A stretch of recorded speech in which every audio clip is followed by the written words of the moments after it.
Milhas são incríveis. Até o momento que você descobre que poderia ter pago menos em dinheiro. Pois é, o que era para ser economia muitas vezes vira prejuízo. Mas calma lá, que hoje eu vou te mostrar exatamente quando vale ou não a pena usar essas milhas, com exemplos reais e comparativos para você nunca mais errar. Eu viajei e eu ainda viajo usando milhas. E às vezes dinheiro. E sabe o que eu aprendi? Que o segredo não é escolher um ou outro, é saber quando usar cada um. Na maioria das vezes, em classe econômica, vai compensar muito mais usar o dinheiro do que milhas, principalmente se você se planejar, né, e ficar monitorando o preço, né, e não esperar para comprar em cima da hora ou comprar muito cedo, né, ficar monitorando. E quando a gente fala de executivo, aí sim, né, em 90% dos casos vai compensar muito mais a pena você comprar em milhas aí, né, gerando aí uns 50, 60, 70% de desconto em relação ao valor que se paga em dinheiro. E é sobre isso que a gente vai falar hoje, né? Sem enrolação, só a lógica real de quem faz isso há anos. Então vamos começar do básico, né? Vamos falar aqui primeiro, de forma resumida, sobre o acúmulo de milhas. A maioria das pessoas acha que é só usar o cartão de crédito e pronto. Mas isso aí é só a pontinha do iceberg. Assim, hoje em dia a gente tem aí os principais bancos que o pessoal acumula milhas, que são o Esfera e a Livelo. Porque qualquer um pode criar uma conta lá e começar a acumular milhas, né? Você não precisa ser cliente do banco, né? E além deles, aí a gente tem o BRB, o Caixa, entre vários outros bancos. Já os programas aéreos, a gente tem os nacionais, que é o Latam Pass, o Smiles, que é o da Gol, e o Tudo Azul, que é o da Azul. E os internacionais aí mais usados pelo Brasil, a gente tem os Avios, que é o da Iberia, British, Qatar, o da TAP, Miles and Go, da American Airlines, o da Virgin, o da Copa e o programa da Suma, que é da Air Europa, que são aí alguns dos programas mais usados aqui no Brasil para emitir passagens internacionais. Mas calma, não precisa decorar tudo isso. Você só precisa entender como é que é o caminho. 1. Acumular os pontos, né? Com cartões, clubes ou compras bonificadas. E 2. Saber quando transferir para o programa aéreo. Que é aí que muita gente erra. Quando tem promoção de transferência, é o momento certo de você transferir. E assim, eu vou fazer vídeos explicando sobre cada programa mais pra frente, né? Mas o foco hoje é saber quando usar dinheiro ou milhas nas passagens aéreas. Ah, e se você ainda não viu, aqui no canal tem um vídeo explicando como usar os Avios e como acumular eles, e também sobre o programa da Accor, que é para economizar em hotéis, né? E vale bastante a pena se você quer economizar em hotéis aí na Ásia e Europa. Agora sim, vamos aqui na prática para a parte que interessa, né? Quando vale ou não usar milhas. Primeiro você precisa entender que existem as tabelas fixas e tabelas dinâmicas, né? Na tabela fixa, o preço em milhas ele não muda, né? Ele vai ser um valor fixo aí, independente da data que você estiver procurando para emitir. Porém, alguns programas como o da Qatar e o da Iberia, eles têm duas tabelas fixas, a de alta temporada e a de baixa temporada. Na alta você vai pagar em média uns 30% a mais de milhas, né? Por exemplo, se na baixa temporada é 100 mil milhas, na alta vai custar 130 mil milhas. E aí, esse valor vai ser um valor fixo, né? Sempre quando for uma data de baixa temporada, vai ser 100 mil, sempre que for uma data de alta, 130. E esse é só um exemplo, né? Não quer dizer que custa esse valor. Ah, e como é que eu sei qual que é a baixa temporada e a alta temporada? Eles geralmente liberam aí um calendário anual mostrando quais são as datas de alta e baixa temporada, muito antes de eles estarem liberando essas datas para você conseguir reservar a passagem. Mas geralmente a alta temporada é junho e julho, que são meses de férias aí escolares na Europa e Estados Unidos, e mais ou menos aí alguns dias de dezembro, alguns dias de janeiro, alguns dias de agosto. Então é bem variado, né? Tem anos que, por exemplo, teve anos que acho que agosto não tinha nenhum dia, e teve anos que agosto era quase todos os dias era uma alta temporada. E aí a gente tem a tabela dinâmica, né? Que é tipo a da Latam, que ela vai variar conforme o preço da passagem em dinheiro. Se a passagem custa R$1.000, vai girar em torno de 35 mil milhas. Se cair para R$500, vai custar metade dos valores em milhas também. Por isso que o segredo é você acumular milhas baratas. Por exemplo, se o milheiro da Latam está R$25, uma passagem de 6 mil milhas vai sair por cerca de R$183. E pronto. Só aí você já entende se vale mais a pena milhas ou dinheiro. Porque, né, se você já sabe qual que é o valor dessas milhas em dinheiro, se no dinheiro tiver R$200, vai compensar você comprar com as milhas. Se no dinheiro tiver R$160, vai compensar você comprar no dinheiro, porque com as milhas vai sair 183. E agora, bora pro exemplo real. Eu peguei aqui uma passagem de São Paulo para o Rio de Janeiro, que são aí um destino aí que muita gente faz, e também é um destino que tem bastante opções de voo no dia, para eu poder olhar vários preços, né? No dia que eu pesquisei, né, a passagem da Azul, né, vou desconsiderar esse valor de R$124, porque como vocês podem ver aqui é pela Max Milhas, e a Max Milhas não é uma empresa confiável, né? Nem é ela e nem a 123 Milhas. São empresas aí que passam golpe em muita gente, né? E cara, a passagem está muito mais barata nela do que em qualquer lugar. Tipo, metade do preço, você tem que desconfiar. Se em um lugar específico está muito mais barato, tem que desconfiar. Então vamos aqui, né?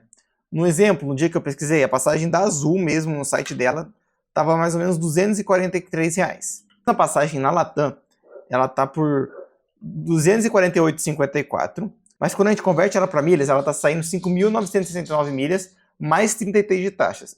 Se a gente usar o milheiro da Latam por R$25, que é muito fácil de conseguir, o custo total seria de mais ou menos R$182. Bem mais barato, né? E nesse caso as milhas venceriam, né?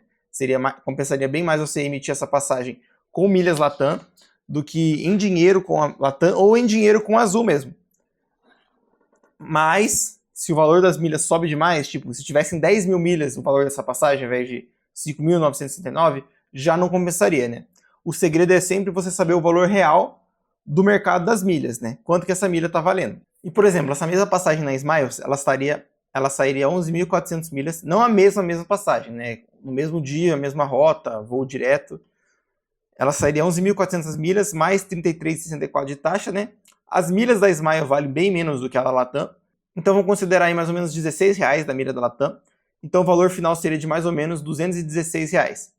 Então se você não tivesse milhas na Latam e somente milhas na Smiles, mesmo a passagem da Smiles no dinheiro estando mais cara do que a da Latam, compensaria você emitir com o programa da Smiles, porque sairia uns R$30 mais barato que da Latam. Mas o que eu faria? Venderia essas milhas da Smile e compraria essas milhas da Latam aí em um banco de milhas, né? Se você tiver com dificuldades nisso, me manda um direct que eu te explico melhor, ou eu faço isso para você e cobro uma comissãozinha ali. Mas, voltando aqui ao vídeo, né? Que aí, essa mesma passagem na Azul, eu estava procurando por milhas da Azul, porque milhas da Azul são mais baratas, mas por algum motivo, faz alguns dias que eu não consigo pesquisar milhas da Azul, já tentei pelo celular, pelo computador e não consigo de jeito nenhum. Mas assim, para voos nacionais, geralmente vai compensar você emitir com milhas, né? Porque como só tem essas 3 empresas, e elas 3 têm um programa que nós conseguimos acumular milhas baratas, geralmente uma ou outra empresa vai acabar compensando, né? Mas agora sim, quando a gente fala de internacional, aí o jogo muda, porque daí tem mais empresas, mais opções de voo, tem empresas aí que a gente não consegue acumular pontos barato, e às vezes a passagem dessa empresa está muito mais barata no dinheiro, comprando nela do que com milhas em outras empresas. E agora vamos mostrar aqui no exemplo, né? Vamos pegar aqui no exemplo, Guarulhos-Madrid. O voo mais barato era esse da Avianca, de R$ 2.500 com escala em Bogotá, que é um voo bem aleatório aí, bem esquisito, porque você vai para lá para vir para cá e aí não compensa muito assim, logisticamente falando, né? Financeiramente, claro que compensa porque tá R$ 2.500. Aí se a gente pega esse mesmo voo aí da Avianca pela Smiles, né? Você fez aí que tá 94.300 para ir, 94.300 para voltar. Com as taxas e considerando o milheiro da Smiles R$16, sairia R$3.200, ou seja, esse voo da Avianca no dinheiro tá 2.500 e com milhas está 3.200. Mesmo que você tenha acumulado as milhas de graça, você ia estar pagando aí R$700 a mais por emitir com elas. Seria praticamente isso, porque mesmo que você consiga elas de graça, ela tem um valor, né? Aqui a gente tem, por exemplo, o programa da Iberia, que ela está oferecendo aqui um voo direto por 31.250 avios, que os milheiros da Iberia, mais ou menos você conseguia gerar aí semana passada, teve uma promoção da Esfera com a Iberia, você conseguiu gerar eles a R$50. Então seria mais ou menos 62.500 ida e volta, mais as taxas, daria mais ou menos R$4.000, ou seja, R$1.500 a mais que o da Iberia, ou seja, R$1.500 a mais que o da Avianca, porém aqui é um voo direto, com 2 bagagens despachadas, né? O da Avianca ali provavelmente é uma tarifa sem bagagem, e aí você poderia escolher, né? E aí já começa a valer a pena, né? Porque daí você tem um voo direto, vai ficar menos tempo voando, vai ser menos cansativo, e ele tá um valor fixo, né? Então, independente da época do ano, né? Se for carnaval, Natal eu acho que não, porque a Iberia vai cobrar aí mais caro, vai ser alta temporada. E aí esse aí não é o valor mais barato de avios, né? Porque esse daí é um valor dessa tarifa com 2 malas, né? Eles também têm a tarifa aí com 100 mala, que vai acabar saindo bem mais barato, né? Você consegue ir por 2.000 ida e volta. R$ 2.000 já com as taxas ida e volta para a Europa, né? Em várias datas aí do ano, que nas empresas, nas concorrentes, né, vai estar tipo R$ 4.000, R$ 5.000, R$ 3.000. Na Ibéria, né, vai estar 2.000, se você se planejar e programar para comprar. Assim, o preço normal para a Europa é uns 3.500, entre esses dois valores, né? Entre 3 a 3.500 é um preço normal, assim, para a Europa. Então, por exemplo, essa de 2.000 da Ibéria está muito em conta, né? Quando tem promoção, né? E às vezes sai mais barato ainda, porque a Ibéria faz promoção de compra. Ela dá tipo uns descontos, às vezes, 1 ou 2 vezes no ano ela dá um desconto para quem está emitindo passagem com milhas. Então, tipo, ao invés de você pagar 31.000, uma passagem com 2 bagagens, vai para tipo 20. Então aí já fica mais barato ainda. Então o segredo é você estar atento às promoções e se programar bem. Agora voltando aqui, né, que eu dei o exemplo, eu vou falar aqui mais ou menos de quanto custa o milheiro aí hoje em dia, né, em 2025, outubro de 2025, quanto está o valor de cada milheiro. A gente vai ter aí dos programas nacionais, né, Smiles, mais ou menos R$16, Latam, mais ou menos uns R$25, que assim, é um valor de milheiro que você consegue gerar, né, você comprando é um pouco mais caro, né, adiciona aí R$1 a R$2 a mais, se você for comprar de terceiros, né, 26, 27. O Avios, você gera ele a uns R$50 e consegue comprar ele de terceiros por uns 55. O da American Airlines você só consegue gerar ele se você tiver o cartão do Santander, e aí você vai conseguir comprar eles por mais ou menos R$90 de terceiros. O da TAP é entre R$42 a R$45. O da Azul, que eu tô falando aqui por último, ele vai ser entre R$13 a R$15, que depende do uso. Né? Os pontos da Azul vai compensar mais se você reservar pacotes, né? Eles têm pacotes muito bons aí, muito barato. E agora aí você me perguntar, mas e para os Estados Unidos, como que é o melhor programa? Né? Quais são as melhores opções para eu poder comparar milhas com dinheiro? Ali você vai usar a mesma lógica que eu usei, né? Você vai usar o valor de mercado das milhas para saber para você conseguir comparar ele com o valor em dinheiro.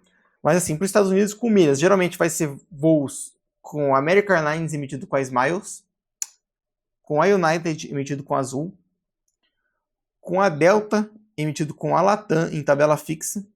Às vezes tem alguns voos bons, com bons preços em tabela dinâmica da Latam voando de Latam. E assim, Avios da Qatar é uma boa opção para você voar de Latam se as passagens estiverem caras, porque eles têm uma tabela fixa e tem bastante disponibilidade geralmente, né? E aí se tipo, nessa data aqui tá muito próximo, vou para daqui um mês, não tô conseguindo passagem barata, talvez com a Ibéria, não, talvez com a Qatar você consiga uma passagem com um preço mais em conta, né? E esses programas que eu falei é tanto para executiva quanto para econômica, né? Eles têm bons preços aí nas duas opções, né? Claro que no dinheiro vai geralmente compensar mais do que com milhas, em econômica, mas em executiva com milhas vai ser imbatível. Para a Ásia, pode ser que você ache alguma coisa usando milhas Azul voando de United, usando milhas Smile voando de Aeroméxico ou American Airlines, que aparece aí voos aí para Tóquio, por exemplo, com bons preços. Da Qatar, voando de Qatar, também vai ter bons preços, né? Em econômica vai gerar em torno de R$6.000, em executiva vai gerar em torno de uns 12.000, e de volta com as taxas, né? 11, 12 mil. No dinheiro, com a United vai aparecer entre 4 e 5 mil reais, em média, assim, né? Para a Ásia. Então, por exemplo, com a Qatar, como é uma tabela fixa, vai custar 6 mil e de volta.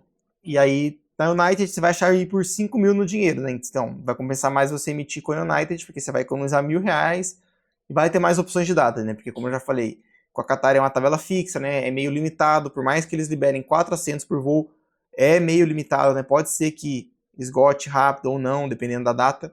E também tem que lembrar, né, que se você for de United, você precisa de um visto dos Estados Unidos, porque você vai passar por lá e vai precisar do visto. Às vezes, com a Turkish e com a Ethiopian também aparece aí por 5, 6 mil reais. Com o executivo, o que mais vai compensar vai ser com a Qatar mesmo, né? Às vezes, com a TAP também você vai encontrar boas executivas para a Ásia, mas ultimamente a Qatar está em disparada sendo a melhor opção. Agora, para a Europa, Smiles não vai compensar, porque geralmente é muito caro, mesmo econômica ou executiva é muito, muito caro.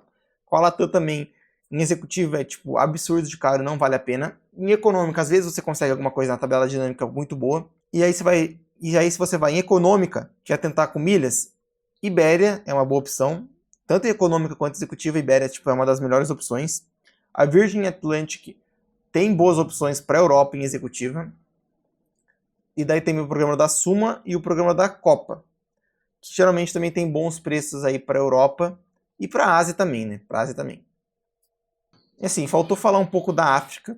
Geralmente lá você vai ter bons preços tanto em econômica e executiva com a Smiles e com a Latam em econômica você vai ter bons preços. A Oceania é o mais difícil de chegar, mas de executiva você vai ter TAP e Avios também, que são muito boas. E de econômica talvez Latam e Qatar sejam boas opções. Então quando que vai valer a pena usar as milhas, né? Quando o custo real delas for menor que o preço em dinheiro, que nem nos exemplos que eu citei acima, né? É simples assim. E as milhas, elas são incríveis, mas só se você souber usar. E agora que você entendeu a lógica, comenta aqui embaixo se esse vídeo te ajudou. Se ainda ficou alguma dúvida, ou se você quiser ajuda para planejar sua próxima viagem usando milhas, me chama no direct do Instagram, @sonhaviaja. E também temos aqui roteiros, guias aqui embaixo na descrição, você pode clicar lá e conhecer um pouco mais dos meus roteiros.